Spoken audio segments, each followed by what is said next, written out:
Good morning mga idol. For today's vlog ay pupunta tayo ng Quezon mga idol. Habang wala tayong espalto mga idol, mag-extra muna tayo sa rice mill. Sa August pa kasi ang espalto namin mga idol. Sama ko nga po pala bumiyaya si Insan Loloy mga idol. So yun mga idol, nakarating na tayo sa Quezon. Malapit na po tayo. Gamit ko nga po pala dyan ang pangmalakasang SYM natin mga idol. Dito nga lang po kami mga idol sa tapat po ng G4 rice mill. Dito na po kami at nakapasok na po kami dyan mga idol. Shoutout po sa'yo Kuya Guard. Sa mga hindi po pala nakakaalam dyan mga idol, dito po ako nagtatrabaho pag walang espalto. Talagang maninibago na naman ang aking katawan mga idol kasi matagal na naman akong hindi nakapagtrabaho rito. Dito nga po pala kami natutulog mga idol. Yan po yung barracks namin. At dyan po mga idol ay mag-uumagahan na po kami. Ang ulam namin ay noodles at balago. Siguradong mapaparami tayo ng kain nito mga idol. At dyan po ay nagumpisa na po kami. Ilan lang po kami dyan pero mas maganda po kasi malaki po ang kita mga idol. Ito nga po pala yung pangmalakasan namin kasama mga idol, si JC. At ito naman po yung pangmalakasang kamador namin mga idol. Nagbuhat na po pala ako dyan mga idol. Sobrang nanibago po ako dahil sa tagal lang hindi nagtrabaho sa rice mill. Pero kahit papano po mga idol, kaya pa rin para sa pamilya. Wala tayong magagawa kasi may binubuhay na po tayo mga idol. Shoutout nga po pala sa mga dalawa kong kasama na ito. Napakasipag nyo. Dyan nga po ay magpapahinga kami mga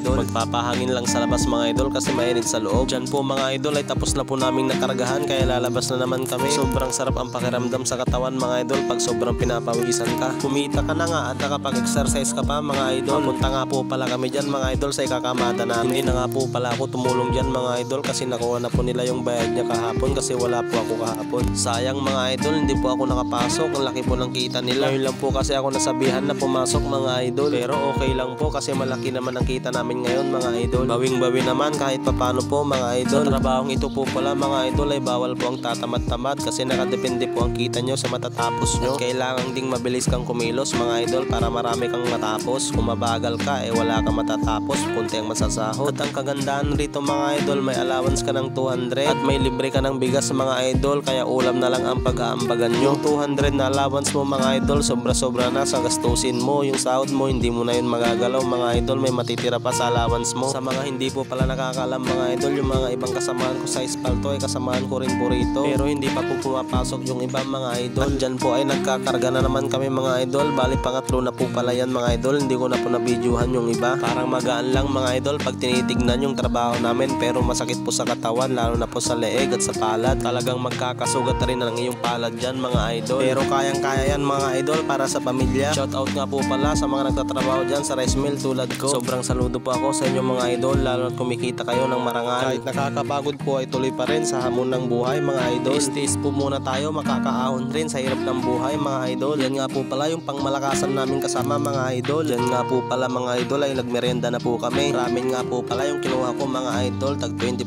pesos po yan. Okay na to mga idol, tas inom ka na lang po ng tubig, solve ka na yan. Medyo tipid-tipid po muna tayo ngayon mga idol kasi marami pa tayong gastusin. At habang nagme-merienda po ako dyan mga idol, naisip ko po yung pamilya ko kung nagme-merienda din po ba sila. Dyan po mga idol ay pang 7 na po namin nakarga ito. Si Kuya Balong nga po pala yung nakakulay pula mga idol, siya nga po pala yung head namin mga idol na nagpapakyaw. Sigurado mga idol kapag ganito ang mga kasama nyo talagang malaki-laki ang inyong kita kasi ang bibilis nilang kumilos. Ganyan ang mga masarap na kasama mga idol, talagang hindi ka tatamarin, talagang sisipagin ka pa. Talagang sobrang napakalakas nila mga idol. Kita nyo naman dyan, talagang jumadyak sila mga idol. Dyan nga po ay hindi na po ako pinagbuhat ni Kuya Balong mga idol. Sabi niya sa akin mag video ka na lang. Bago nga po matapos ang video na ito mga idol, gusto ko lang po magpasalamat sa inyo. Maraming salamat po sa suporta nyo mga idol. Sana wag po kayong magsawa kakapanood ng aking video mga idol. Paki-comment nyo po sa baba mga idol kung tagasan kayo para alam ko po kung saan nakakarating ang aking video mga idol. Sa mga hindi pa po nakapollow dyan mga idol, follow nyo na po Ochok Vlog po. Paki-like and share po ang ating video mga idol. Maraming salamat po sa inyo. At dyan nga itapos na po kami sa aming trabaho mga idol. Maraming salamat po sa inyong panonood. See you in next vlog mga idol.